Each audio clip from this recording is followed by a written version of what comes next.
Mara Begay stared at the paper on the trading post counter and felt the whole room waiting for her to become small. The contract lay beneath Silas Crow's brass lamp, its black letters marching in straight lines across the page as if they already knew where she would be taken. Behind the counter, shelves sagged with flour sacks, coffee tins, tobacco twists, bolts of calico, and jars of hard candy gone pale with dust. The air smelled of wool lamp oil, old leather, and the kind of money that never had to explain itself. Her mother stood beside her with both hands clenched in the folds of her skirt. Naomi Begay had not cried all morning. That frightened Mara more than tears would have. Tears would have meant there was still some softness left in the day. This silence meant the day had already hardened into something that could not be bent. Edwin Vale. Silas Crow's clerk tapped the end of his pen against the blank line at the bottom of the paper. "Your name goes here, Miss Begay." Mara did not look at him. She looked at the line. It was a thin thing, barely longer than her hand, and yet every road in her life seemed to have narrowed itself down to that space. Behind her, the front door stood open to the pale New Mexico morning. Beyond it, Crow's wagon waited in the dirt street with 2 horses hitched and a driver sitting high and still, hat tipped low against the sun. He had not come to ask. He had come to collect. "I'm not signing," Mara said. Her voice sounded calm. That surprised her. Inside, something was throwing itself against her ribs like a trapped bird.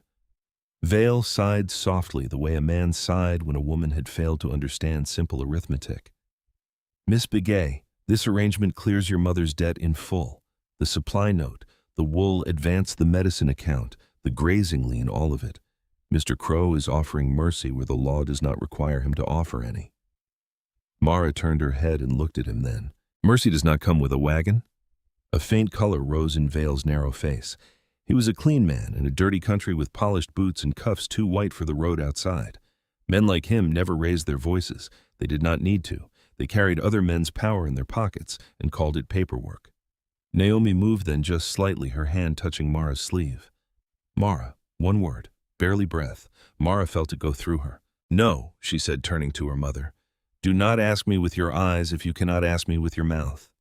Naomi's face changed, and for one painful second Mara saw the woman she had been before. Drought and debt had worn her down. The woman who used to sing while washing wool, who laughed when Mara's father danced badly near the fire, who once told Mara no man born of woman had the right to decide the shape of her soul. That woman looked out from Naomi's eyes and then disappeared behind exhaustion. "If you do not sign," Vale said, "the notice is executed at dawn. The sheep will be taken first, then the wagon, then the house goods. The remaining grazing claim attached to your late father's account will be transferred for settlement." "My father's saddle," Mara said. Vale looked at the paper as if the saddle were already written there, catalogued and sold. Naomi made a sound, not a sob, something lower and smaller. Mara closed her eyes. She saw her father's saddle hanging inside the hogan. The leather darkened by years of sun and sweat, the silver concho he had polished with the edge of his sleeve before feast days. She saw the few sheep left in the pen, thin but alive. She saw the loom Naomi had refused to sell, though Crow had asked about it twice. She saw the roof beams her father had set with his own hands. All of it had a price now. Everything did according to Silas Crow, even her.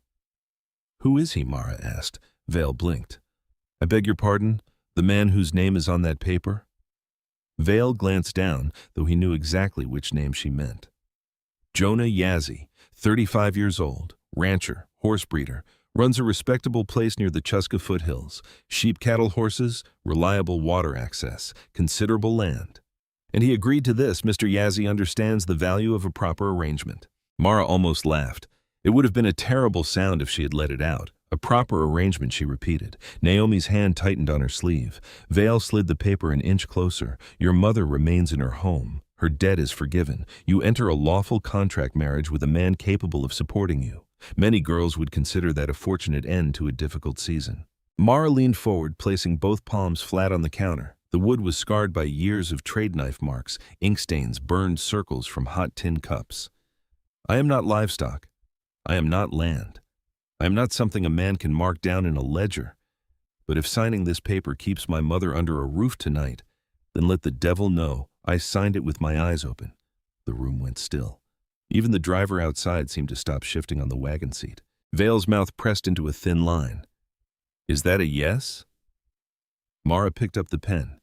Naomi turned away. That hurt more than the paper. More than the wagon, more than Vale's pale clerk eyes, and Crow's invisible hand moving all of them like pieces on a board.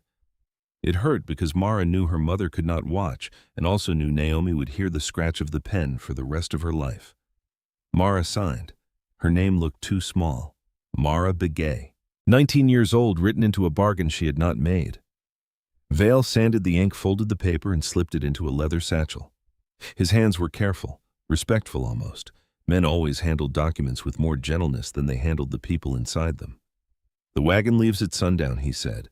"Pack what belongs to you. One trunk." Mara looked at him. "Everything that belongs to me cannot fit in a trunk." Vale did not answer. Outside, the sun had climbed higher. The street of the little settlement shimmered in a pale wash of heat. A mule brayed near the hitch rail. Somewhere behind the trading post, a woman was scolding a child in Spanish. Life had the cruelty to continue as if Mara had not just watched her own future signed away. Naomi walked home ahead of her. Mara followed 5 steps behind, carrying nothing but the sound of her own name being swallowed by Crow's satchel. Their hogan sat beyond the last buildings, low and weathered, with the sheep pen to the east, and a patch of dry corn stalks rattling in the wind. The land around it had gone brown months ago. Even the sage looked tired. Inside, Naomi stood in the center of the room and pressed both hands over her mouth. Mara waited. At last Naomi said, "I went to your uncle. I know. I went to the mission school. I know. I asked Clara if there was any way to challenge the note." Mara looked up. Naomi's eyes filled then, but still the tears did not fall. She read it twice. She said the words were made like a trap. Mara swallowed. Clara Taudachin had taught Mara to read more than primers. She had taught her to listen for what men tried to hide inside official language. Acceleration clause, collateral claim, transfer upon default, words with clean boots and dirty hands. "I sold the extra blankets," Naomi said. "I sold your father's rifle. I sold the blue beads my mother gave me. I know, I had nothing left." Naomi's voice broke. "Nothing but you." Mara flinched as if struck. Naomi crossed the room, but Mara stepped back before her mother could touch her. "No," Mara whispered. "Not yet." Naomi stopped. For a moment they stood there with the whole ruin of their love between them. Mara wanted to hate her. It would have been easier. Hate had a straight back. Hate could walk out without looking behind. But Naomi's shoulders were bent from labor and fear, and her eyes were the eyes of a mother who had chosen the only door left and would spend the rest of her life hearing it close. "I'm not forgiving you today," Mara said. Naomi nodded once. "I know. I may not forgive you tomorrow. I know that too." Mara turned toward the sleeping corner and pulled out her trunk. She packed slowly because speed would make it feel like obedience. Her father's woven blanket went first, then her notebook, 2 dresses, a pair of stockings mended at the heel, the little Bible from the mission school, the English primer Clara had given her, a silver hair comb her father had traded 3 good lambs for when Mara turned 16. She touched the comb for a long time before wrapping it in cloth. Near sundown, Naomi braided Mara's hair with trembling fingers. Neither of them spoke. The silence was not empty. It was crowded with every word they could not survive saying. When the wagon wheel sounded outside, Naomi's hands stopped. Mara stood. She wore her dark blue dress, faded at the seams but clean. Her boots were cracked near the toes. Her face in the little looking glass was familiar and strange. Wide, dark eyes, brown skin, mouth held too firm, hair braided smooth as if neatness could protect her. Naomi followed her outside. The driver loaded the trunk. He did not look at either of them.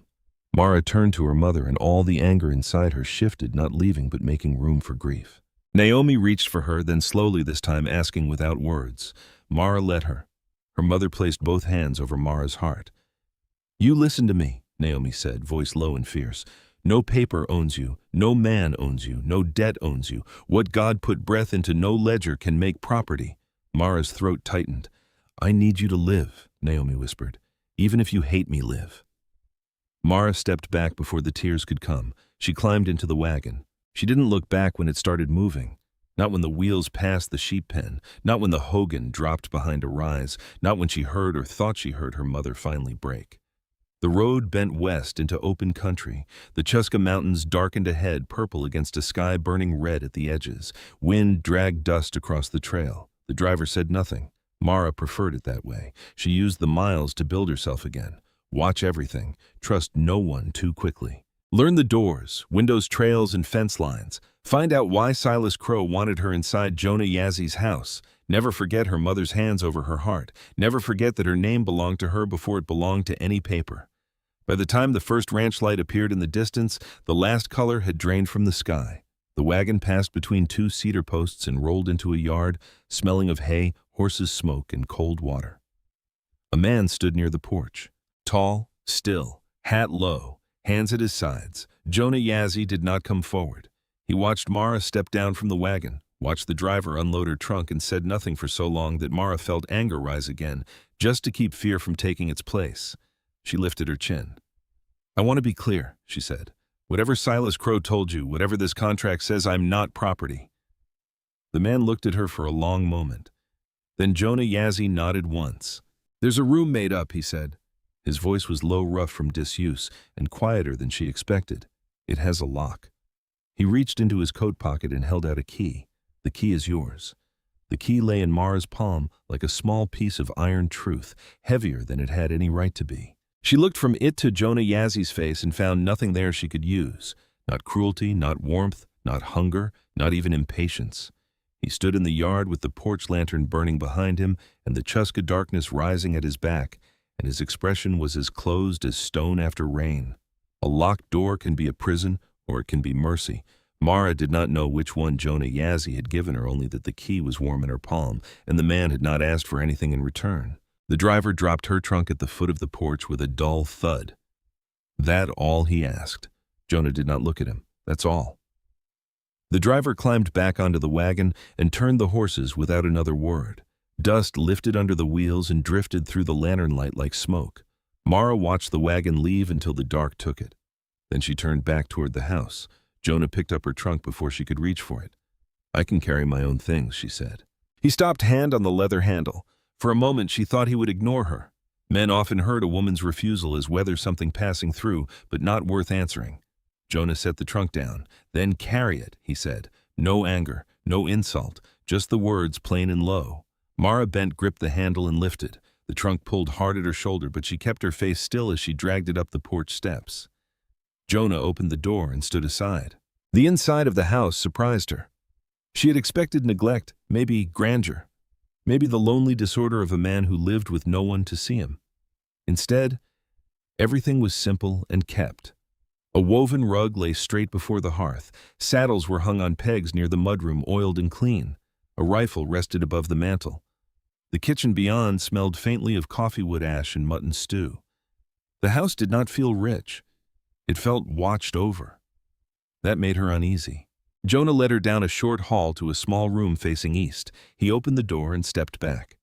There was a narrow bed with a wool blanket folded at the foot, a washstand, a lamp, a chair, a small table, and a window looking toward the black shape of the pasture. On the wall beside the door hung an empty nail where the key had been. "The window opens," he said. "Latch sticks in cold weather. Push upward before you pull." She looked at him sharply. He did not seem to notice. "There's water in the pitcher. Supper is on the stove if you're hungry." "I'm not." He nodded once. "Morning comes early here." That was all. He turned to go. Mara stood in the doorway with the trunk handle burning a line into her fingers. "What do you expect from me?" Jonah stopped. His back was to her, one hand resting lightly against the hallway wall. He did not turn right away. When he did, his face still gave her nothing. "Nothing tonight. That is not what I asked." "I know." Her anger rose because his quiet made her feel foolish for needing answers. "I was put into a wagon and brought here under a contract I did not choose. I have never met you. I do not know what Silas Crow promised you or what you think you bought with my mother's debt, but I will know the terms before I sleep in this house." Something moved in his eyes then. Not much. A shadow passing beneath still water. "I did not buy you. The paper says otherwise. Paper says what men pay it to say." She hated that because it sounded too close to something true. "Then why am I here?" Jonah held her gaze. "Because Crow had his hand around your life. I had a place he could not reach as easily." "As easily," she repeated. His jaw shifted once. "No place is beyond him." The words settled in the hall between them, colder than the night wind slipping under the door. Before Mara could answer, an older man appeared at the far end of the hall, his hat in one hand, gray braid over his shoulder. He looked at Mara, then Jonah, then the trunk, as if all three were parts of a problem he had already solved without needing to speak of it. "Wood box is full," he said. Jonah nodded. "Thank you, Hostine." The older man's eyes came back to Mara. They were dark and steady and not unkind. "Morning coffee is strong," he said. "If you don't like strong coffee, drink water." Then he walked away. Mara blinked. Jonah said, "Hostine Nez. He works here. He always talks that much more when he's moved by feeling." It took Mara a second to realize that might have been humor. Jonah's face did not help her decide. He left her then. Mara shut the door and turned the key. The lock clicked. She stood with her forehead almost touching the wood and listened. Footsteps moved away down the hall. A hinge creaked. The kitchen door opened and closed. Somewhere outside, a horse stamped. The house settled around her with old timber sounds and wind. Only then did she let herself shake. Not for long. She would not give this house her tears on the first night. She unpacked because unpacking was proof she could still make order. Her father's blanket went across the bed. The Bible sat on the table. The primer beside it.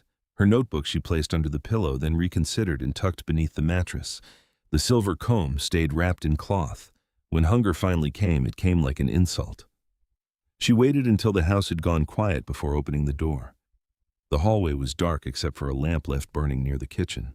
Supper sat covered on the stove. One bowl, one spoon, cornbread wrapped in a cloth. She stared at it for a long moment. Not leftovers tossed aside, not scraps, a portion set apart. She ate, standing up angry at the warmth of it, angrier that it was good.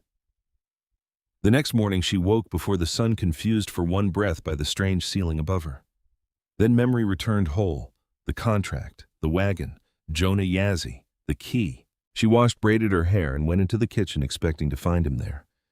Instead, the room was empty. A fire had been built. Coffee steamed on the stove. 2 cups sat on the table, one at the head, one across from it.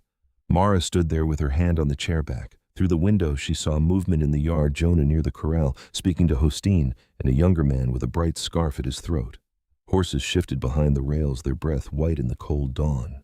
The younger man noticed her first. He lifted a hand in greeting. Mara did not lift hers back. A few minutes later he came in carrying an armload of kindling. He was perhaps 20, narrow-shouldered but wiry, with an open face that had not yet learned to hide every thought. "Morning, ma'am," he said. "I'm Tomas Sosi, Mara Begay." His smile faltered, then returned gentler. "Yes, ma'am. I'm not, ma'am. No, ma." He stopped himself. "Mara." Hostine entered behind him, took one look at Tomas and said, "Boy's mouth runs ahead of his horse." Tomas grinned. "Horse is slow." Hostine set a sack of meal on the counter. "Horse has sense." Mara did not mean to soften. She did not smile, but something in her chest loosened by a thread. Jonah came in last. He removed his hat, hung it by the door, and washed his hands at the basin. He did not ask if she had slept. He did not ask if she liked the room. He poured coffee into both cups and sat. Mara remained standing. Jonah looked up. "You can sit where you like. I can also stand." "Yes," he began eating. That should have annoyed her. It did, but it also gave her no wall to push against. Over the next days, Mara learned the ranch by refusing to ask permission. She walked the yard at sunrise, counting gates and doors. She noted the path to the barn, the distance to the spring channel, the low place in the fence near the east pasture, the cedar break beyond the sheep pens. She learned which window in her room opened easiest and how far sound carried from the porch. No one stopped her. Hostine watched sometimes with approval, sometimes with the solemn patience of a man observing weather. Tomas answered questions before she asked them, until she gave him a look that made him swallow the rest of his whiz. Jonah watched differently. Not often, not openly, but she would feel his attention from across the yard and turn to find him near the corral or barn door, still as ever seeing more than he said. He left coffee for 2 every morning. He fixed the porch step that had shifted under her foot. He repaired the shutter outside her room after one windy night, made it bang until midnight. He did these things without announcing them, which made them harder to reject. On the 5th morning, Mara went to the mudroom for a bucket and found her boots on the bench. She stopped. The split seam near the toe had been stitched closed. The soles had been patched. The leather had been cleaned and oiled until it looked almost dark brown again instead of tired gray. New laces lay coiled beside them. Her throat tightened before she could stop it. She had not told anyone. She had tucked the boots beneath her bed each night so the crack would not show. Jonah had seen anyway. Protection or possession? She did not yet know. She wore them because pride was one thing and cold feet were another. That afternoon she found the library. It sat behind a plain door off the main hall, and at first she only meant to look inside. Then she saw the shelves, law books, land records, county maps, battered ledgers, a row of novels with cracked spines, a small stack of school readers. She stepped inside slowly, the way a person steps into a church after years of standing outside. A map lay open on the desk. She moved closer. The ink showed grazing lines, springs washes, and a wide bend marked near the San Juan. Several names had been written in the margins. One appeared more than once, Crow. Her hand hovered over the paper but did not touch. A voice behind her said, "You can read in here." Mara turned. Jonah stood in the doorway. "I was not asking, I know." She waited for him to come to take the map away. He did not. He crossed to a shelf, removed a ledger, and left without explanation. That evening, a rider came in under a low sun. Mara was near the garden patch pulling dry weeds, mostly to give her hands something to do. The man rode a gray horse and wore a marshal's badge dulled by dust. Jonah came out of the barn before the rider reached the porch, as if he had known trouble by the sound of hooves. Sam Jonah said, "Jonah." The rider dismounted. "We need to talk. Talk here." Deputy Marshal Sam Pike glanced toward Mara. Jonah did not tell her to leave. Pike lowered his voice, but not enough. 3 more families lost water access near the bend. Gray Horse is close to losing his spring. Tall Woman got notice on her peach ground. Crow's name is on every paper without being on the front of any of them. Jonah's face did not change. Pike continued, "He's using old filings, some of yours among them, I know." Mara's fingers closed around a dead weed until it snapped. Pike's voice sharpened. "How long?" Jonah said nothing. "Jonah, long enough." The marshal looked away toward the pastures, jaw tight. "If he gets control of that water corridor, half this country will be paying him to survive." After Pike left, Mara crossed the yard to where Jonah stood alone. "What are you involved in?" she asked. His eyes met hers, quiet and dark. "Water," he said. "That is not an answer." "No," Jonah said. "It is the thing men kill for before they admit they are killing." Mara looked past him toward the library window, where the last light shone against the glass. Inside that room were maps, names, ledgers, and Crow's shadow lying across all of them. That night she unlocked her door, took her notebook from beneath the mattress, and wrote by lamplight until her hand stopped shaking. "Something is buried under this house, under these ledgers, under that man's silence. I intend to dig until I find bone." Then she sat very still, listening to the wind move around the ranch, and understood that the key in her pocket was not the only thing Jonah Yazzie had given her. He had given her a door, and she was going to open it. Mara waited until the ranch fell into its deepest quiet before she went back to the library. The house had its own breathing after midnight. The timbers eased in the cold. The stove gave soft metal sighs as the fire sank low. Somewhere beyond the wall, a horse shifted in the corral and blew through its nose. Wind ran its fingers along the eaves and moved on toward the dark line of the Chuska foothills. She carried the lamp low. Its yellow light trembled over the floorboards, over the doorframe, over the shelves of books and ledgers waiting in the room like men who had already decided not to confess. Mara closed the library door behind her. The map she had seen earlier still lay on the desk. She touched it now. Not the way a child touches something forbidden, but the way a person touches a wound to learn where it begins. The San Juan Bend was marked in dark ink. Thin lines showed washes, springs, grazing routes, boundary stakes, old claims, revised claims, corrected claims. Some names she knew, some she did not. Gray Horse, Tall Woman, Yazzie, Begay, farther south, faint and half covered by another notation. Crow's name appeared in the margins, never at the center, never where a man could be blamed easily. Witness, agent, lender, filed through Crow Trading Company. Mara sat down and pulled the nearest ledger toward her. At first the book seemed built to defeat her. Columns of figures, dates, initials, marks that meant nothing, names written once and then never again, English words with clean edges and rotten insides, assignment, default, collateral, transfer. She forced herself to slow down. Clara Tautakeen's voice came back to her from the schoolroom. "Men who make traps out of words count on you getting tired before the words do. Do not get tired first." Mara opened her notebook and began copying. She made one column for family names, one for original debt, one for water access, one for Crow's appearance in the record. After an hour, she saw nothing except confusion. After 2, she saw repetition. After 3, she saw design. The truth was not hidden because it was small. It was hidden because it was large enough to ruin powerful men, and Mara found it in the empty spaces where stolen names should have been. A family would appear with grazing rights attached to a spring or wash. Then a debt note would be entered against wool seed flour medicine or winter feed. Then the repayment date would shift, then a penalty, then a transfer. But the middle was wrong. There should have been signatures, witness statements, notice periods, county stamps. Instead, the record jumped clean over the part where a family was supposed to agree to losing the thing that kept them alive. And each time that missing place appeared, Silas Crow stood close by, not holding the knife, just standing near enough to know where it went in. Mara did not hear the door open. She only knew Jonah was there because the flame moved, bending toward him, as if the room itself had taken notice. She looked up. He stood inside the doorway in his shirt sleeves, hair loose from sleep face, unreadable but not empty. His gaze moved from the open ledger to her notebook, then back to her face. "You should be asleep," he said. "So should you. I heard the floor. I was careful, yes." That answer bothered her more than accusation would have. She looked down at the ledger and turned it toward him. "What does this mark mean?" Jonah did not move.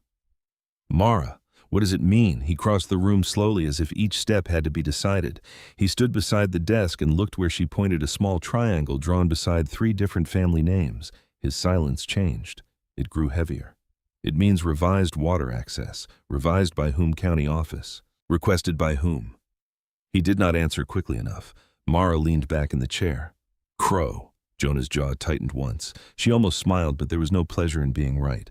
Every time a family loses a spring, a wash, or a ditch route, that mark appears. Then Crow's name appears somewhere near it, but never in the same place twice.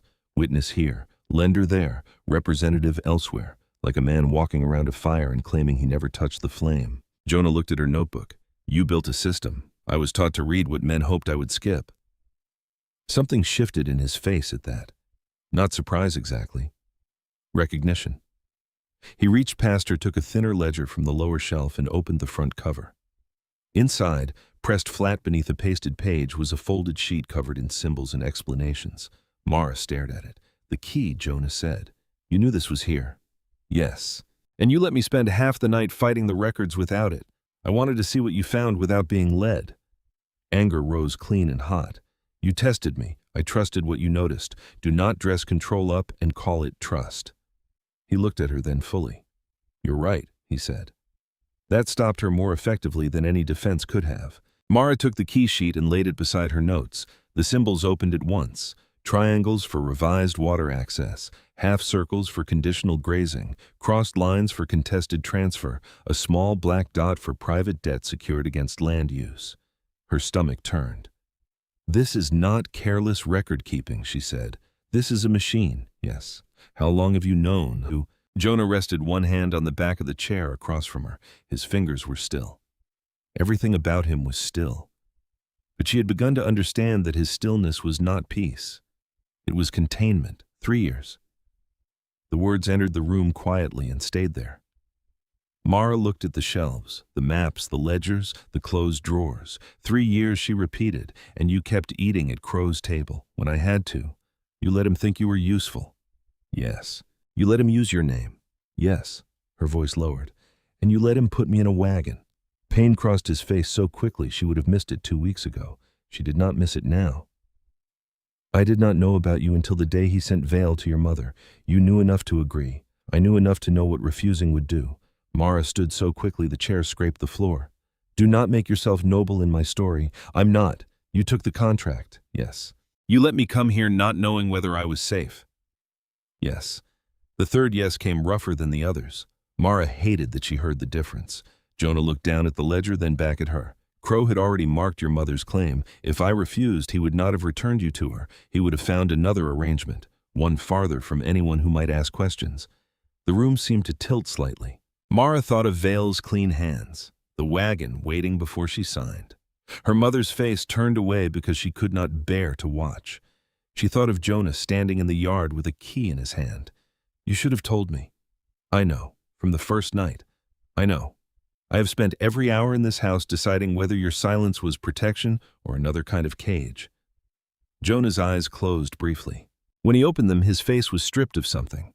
Not control. He still had that, but the distance had thinned. I'm sorry, he said. Not because it fixes anything, it doesn't, but because you were afraid here when I meant this place to be safer than where you came from. Mara wanted to stay angry without complication. He was making it difficult. She picked up the notation key and forced herself back into the work because work had edges and feelings did not. What is Crow trying to own? Jonah sat across from her. The water corridor between the Chuska foothills and the San Juan Bend. Springs, ditches, seasonal washes, grazing routes. If he controls the water, he controls the sheep, the horses, the farms, the trading accounts, everything. And your ranch in the center of it. Why not go to Marshall Pike? I have. Pieces only. Pieces get buried. Crow has lawyers, clerks, judges, lenders. A piece of truth is easy to make look like a misunderstanding. I need the whole pattern. Mara looked at the ledgers. Then we build it. His eyes lifted to hers. I am already in this house. Crow already used my name once. I would rather make him regret it. For the first time, Jonah Yazzie looked almost unguarded. Not soft, not yet, but less alone. By morning, Mara had copied 6 families into her notebook. Her hand ached, her eyes burned. Jonah had spoken only when necessary, but each time he gave her the exact answer, no more and no less. It should have annoyed her. Instead, it steadied the work. After breakfast, she asked Hostine to hitch the smaller wagon. Jonah looked up from his coffee. Where are you going, to Clara Tautachin? No. The word was quiet but hard. Mara turned. You do not get to open the door and then stand in it. It isn't safe. Neither is ignorance. Hostine made a low sound into his cup that might have been approval. Jonah glanced at him. Hostine looked innocent in the way only old men could manage. Mara said Clara reads legal English better than anyone I know. She has seen Crow's notices. If there are families behind these marks, she may know which ones received papers. Jonah was silent long enough that Tomas, standing near the stove, stopped chewing. Finally, Jonah said, Hostine drives. I can drive, I know. Hostine knows which road has Crow's men watching it. That ended the argument because it was not control. It was information. Clara Tautachin lived beside the mission school in a small adobe house with blue cloth tied above the doorway. She opened the door before Mara knocked twice, took one look at her face and let her in. You found something Clara said. Mara handed her the copied names. Clara read in silence. Her face changed slowly, grief hardening into anger. I told your mother the note was a trap, she said. I know. I did not know the trap had this many teeth. Clara took down a wooden box filled with folded notices, letters, and copies families had brought her over the past year. By noon, they had matched 4 names from Mara's ledger to notices Crow's office had sent. By mid-afternoon, Clara had written 3 clean summaries in formal English, each one tied to a family, a debt, and a water loss. Testimony, Clara said. That is what Pike will need. Not rumors, not grief. Names, dates, who signed, who witnessed, who translated, who did not. Mara watched her sand the ink. Will they speak? Some will. Some are too afraid. Some already left. Clara looked at her carefully. Benali Grey Horse is still here. Crow cut his spring route last month. Hostine drove them there without being asked. Benali Grey Horse's place sat low against a red slope with a corral made of weathered poles and 3 horses standing near a dry trough.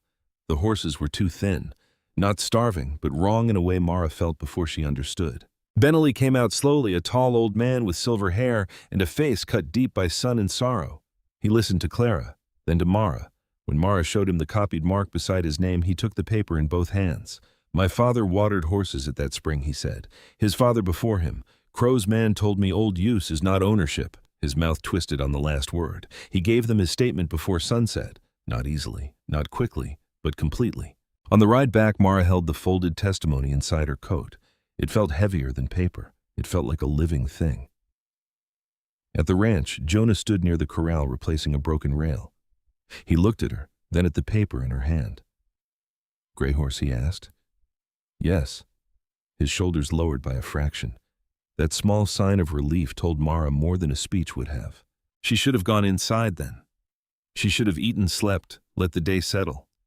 Instead, she returned to the library because one truth had opened another, and stopping felt more dangerous than continuing. She searched the shelf from left to right, following the dates now using the notation key. That was when she found the thin ledger. It was wedged between two larger books, spine unmarked cover, dustier than the others. Something about its placement was wrong, not hidden well, hidden by someone who believed no one would know what belonged where. She opened it. The first page held no map, no key, no explanation. Only names, 9 families, 9 amounts, 9 marks beside them, secured. Mara turned the page. A torn contract, only the bottom remained. A family name, a witness line, a guarantor line, Jonah Yazzie. She turned another page. Different family, same signature, another. By the 9th, her hands were perfectly steady. That steadiness frightened her. She carried the ledger to the corral. Jonah saw it before she spoke. His face went still in a way she had not yet seen, not empty, braced. Mara held the ledger out. "Tell me why your name is on 9 of Crow's contracts," she said, "and do not make me ask twice." Jonah did not reach for the ledger. That told Mara more than if he had snatched it from her hands. He stood in the corral with the broken rail half lifted, his sleeves rolled to the forearms, the evening light making long bars of shadow across the dust. A horse shifted behind him, ears flicking as if it too understood that something dangerous had entered the yard. Mara held the thin ledger between them. "Tell me why your name is on 9 of Crow's contracts," she said. "And do not make me ask twice." Jonah set the rail down carefully, not quickly, not defensively, carefully as if any sudden motion might make the world split open where they stood. "Those families were 30 days from losing their places," he said. "That is not an answer. It is the beginning of one." Mara's fingers tightened against the ledger cover. "I found 9 names, 9 debts, 9 torn contracts, your signature on every one of them." Yes. The word was flat, not proud, not ashamed, just true. She hated the steadiness of it. "Were you Crow's partner?" "No." "Did you sign papers that helped him?" "Yes."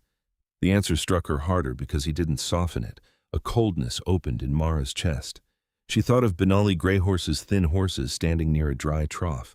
She thought of families disappearing between ledger lines. She thought of her mother's hands over her heart. "Explain." Jonah took off his gloves and held them in one hand. She had learned that gesture by now. It meant he was choosing words he did not want to need. Crow called those debts early, all 9 families, same season, same pressure. Wool prices had dropped because he made sure they dropped. Winter feed was marked high. Medicine accounts doubled. He gave them 30 days to pay in full or surrender water access and grazing claim. And you signed. I co-signed refinancing agreements as a secondary guarantor. It extended their time by 2 years. Mara looked down at the torn page. Jonah Yazzie. The name was written strong and plain. You gave Crow your signature. I gave those families time. You gave Crow cover, yes. The horse behind him blew through its nose. Dust moved along the ground in a thin line. Far off, Tomas called to another horse near the barn, then fell quiet, as if even his ordinary work had been hushed by the air between Mara and Jonah. "You knew what it would look like," Mara said. "Yes. You knew if this came before a judge, he could point to your name and say you stood with him." "Yes. And you still signed." Jonah looked at her then, and for once there was no stone in his face. There was something older than silence there, something worn down and kept private too long. "I watched the first family leave with everything they owned tied to one wagon," he said. 2 children sitting on a trunk, a woman carrying a cooking pot because she had no room to pack it. The man kept looking back at the spring like he could make it remember him. I did nothing because I did not yet understand the shape of what Crow was building." His voice stayed low, but Mara felt each word settle. "When the next 9 came due, I understood enough. Not enough to stop him, enough to slow him." Mara swallowed. "By putting yourself inside his papers, by putting myself where he thought I had something to lose." "And did you?" Jonah did not answer. That silence was answer enough.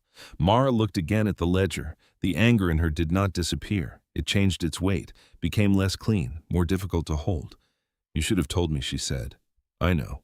You keep saying that as if knowing repairs the thing. It doesn't. Then stop hiding behind it." His eyes lowered once, then came back to hers. "I did not tell you because I was afraid you would look at these signatures before you knew the rest. I am looking at them now. Yes, and I am still standing here." A long quiet passed. Something moved in Jonah's face, then not relief, not exactly, more like a man hearing a door open somewhere he had assumed was bricked shut. Mara closed the ledger and held it against her chest. "Where is the rest?"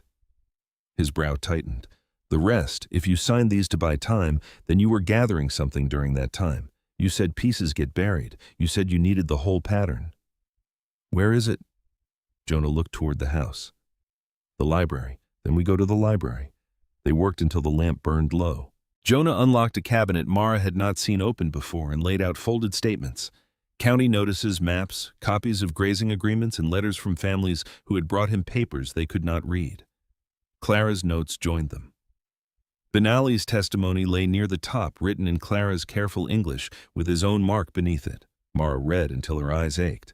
The more she read, the clearer Crow's machine became. Debt led to default. Default led to revised water access. Revised water access weakened grazing. Weakened grazing created more debt. Then came foreclosure transfer consolidation. Always paper, always law, always some respectable word placed over theft like a clean cloth over a dead body. Near midnight, Mara reached for a drawer to find fresh paper. It stuck. She pulled again. The drawer opened halfway and stopped with a wooden scrape. She bent, lifted the lamp, and saw that the back of the drawer did not sit flush. A thin panel rested behind it, painted to look like shadow. Jonah. He looked up from the map. Mara pressed the panel. It gave. Behind it lay an oilskin envelope. Jonah went still. Mara drew it out and set it on the desk. The oilskin was cracked at the folds, but dry. Inside were letters on Crow Trading Company paper, written in a hand too bold to belong to Vale. She read the first line, then the second.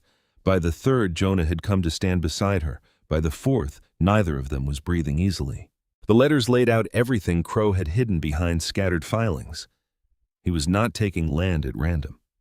He was building a water corridor from the Chuska foothills toward the San Juan Bend.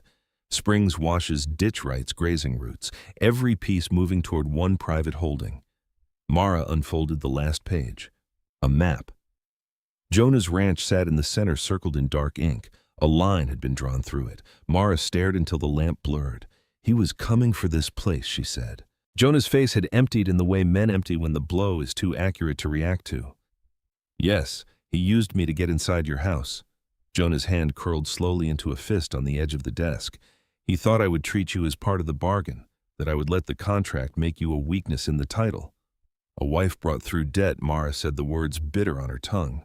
A domestic complication. Jonah looked at her. Mara, no.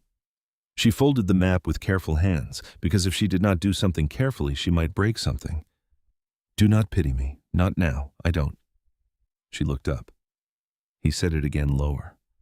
I don't. That steadied her more than comfort would have. By dawn, they knew what had to be done. The letters gave shape. The ledgers gave pattern. The signatures gave risk. But Deputy Marshal Pike would need sworn testimony strong enough to hold when Crow's lawyers came at it with knives hidden in grammar. Clara arrived before noon, summoned by Hostine without explanation and apparently unsurprised by that. She read the letters at Jonah's desk with her lips pressed tight. Crow will fight this, she said. He will say the map is speculation. He will say the letters are misread. He will say Jonah's signatures prove partnership. That is why we need the last two statements, Jonah said. Benally gave one, Mara said. Clara nodded, but it needs to be formalized before Pike. And Ruth Tallwoman has to speak. Her spring is the lower gate to the corridor. Without her, Crow can claim the pattern breaks there. I'll go, Jonah said. No, Mara said. Both Jonah and Clara looked at her. Mara stood beside the desk, her hands flat on the papers Crow had never meant her to read. He is watching you. He has been watching you for years. If you ride to every threatened family now, he will know the package is close. He may be watching you too, Jonah said. He thinks I am the weakness in your house. Let me become the door he cannot open. The words came out quieter than she expected, but they filled the room. Clara's face changed first. There was pride in it and fear beside the pride. Jonah said, It is dangerous. So is signing the paper that brought me here. That is not the same. No. This time I choose the danger. Hostine drove her to Benally Greyhorse's place with the wagon covered and Clara beside her carrying school books on her lap. The pretense was simple: a teacher, a young woman, an old man needing help with a notice. Benally listened while Clara read the formal statement aloud. He sat near the doorway with his hat on his knees, looking toward the dry trough where two horses nosed at nothing. When Clara finished, he took the pen but did not sign it once. My father told me water knows the feet of those who come faithful, he said. Crow's men put a chain across the path and told me the spring had forgotten us. His hand trembled only once. Then he signed. Ruth Tallwoman lived farther north in a low house guarded by peach trees bent from wind. She opened the door with a rifle pointed at the ground and eyes sharp enough to cut string. "You are Jonah Yazzie contract girl," she said. Mara met her gaze. "I am Mara Begay." Ruth considered that. Then she stepped aside. "Better answer." Inside the house smelled of juniper smoke and dried fruit. Ruth listened without interrupting. When Mara explained the map and the spring, the old woman closed her eyes. "My husband planted those trees the year our first son was born," she said. "He said peaches in dry country teach a person faith." She opened her eyes. "What happens to Jonah if Crow wins?" Mara did not lie. "His name is on papers. Crow will use against him. He could lose the ranch, maybe more. And you. I was meant to make that easier." Ruth studied her for a long moment, then took the pen. "Then stand close enough that ruin has to look at both of you." She signed. When Mara returned, Jonah was on the porch. She handed him the folded testimonies. He looked down at them, then at her. For one moment, everything guarded in his face gave way, and she saw the man beneath the silence plainly enough that it hurt. "Pike," she said before either of them could speak of it. "We go now." The marshal's office smelled of dust, sweat, and old coffee. Sam Pike read every page. He read the letters twice. When he reached the map, his jaw hardened. "Who found this?" "I did," Mara said. Pike looked at her as if seeing her properly for the first time. Jonah said, "Her testimony goes with the package." "It will," Pike said. "All of it will. I file with the land commissioner at first light." They had not ridden a mile from town when the rider came hard from the east. Young, dust-covered, scared enough to sit badly in the saddle. "Mr. Yazzie," he called. "Silas Crow wants a meeting. Boundary line. Sundown." Jonah's face closed. Mara felt the folded copy of Ruth's testimony inside her coat warm from her body. At sundown, Crow waited at the boundary with 2 hired men behind him, pleasant-faced and clean in a country that made honest men dusty. He threatened Jonah first with the 9 signatures. Then he looked at Mara. "You came here through debt," Crow said softly. "A girl without standing tied to a contested estate by a contract that can be questioned." Mara stepped forward before Jonah could move. "I am a sworn witness in a land fraud case," she said. "My testimony is part of a formal record. I found your letters. I read your map. My status is not uncertain." She held his gaze. "Yours is." For the first time, Silas Crow's smile failed. Only for a breath, but Mara saw it. So did Jonah. Crow gathered his reins. "This is not finished," Mara said, her hand closing around the hidden copy in her coat. "But it has changed hands." Deputy Marshal Sam Pike came to Jonah Yazzie's ranch before sunrise, with 4 armed men behind him and dust still clinging to the legs of their horses. Mara saw them first from the library window. She had not slept much. The key to Jonah's hidden lockbox lay on the desk beside the copied testimonies, and more than once before dawn, she had touched it just to make certain it was real. The house had gone through its dark hours with a strained kind of quiet.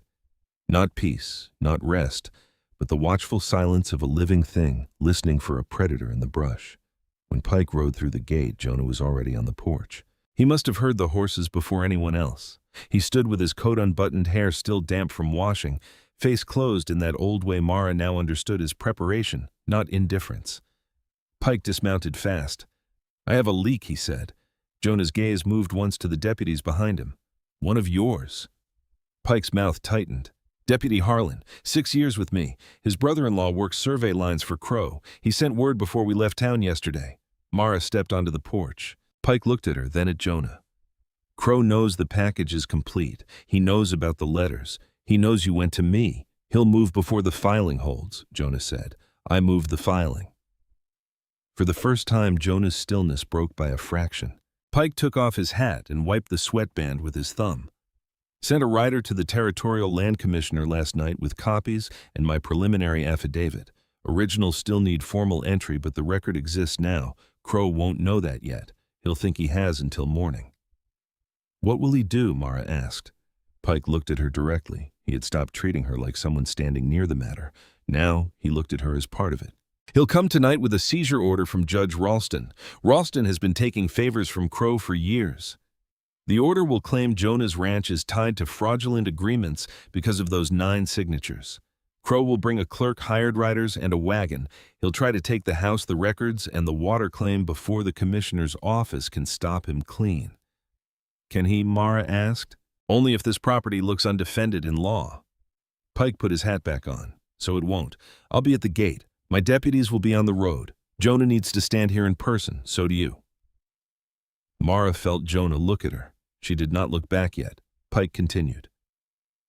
You found the letters. You gave sworn testimony. If Crow tries to say you were just some contract girl attached to Jonah's estate, he will have to say it in front of the lawman who took your affidavit.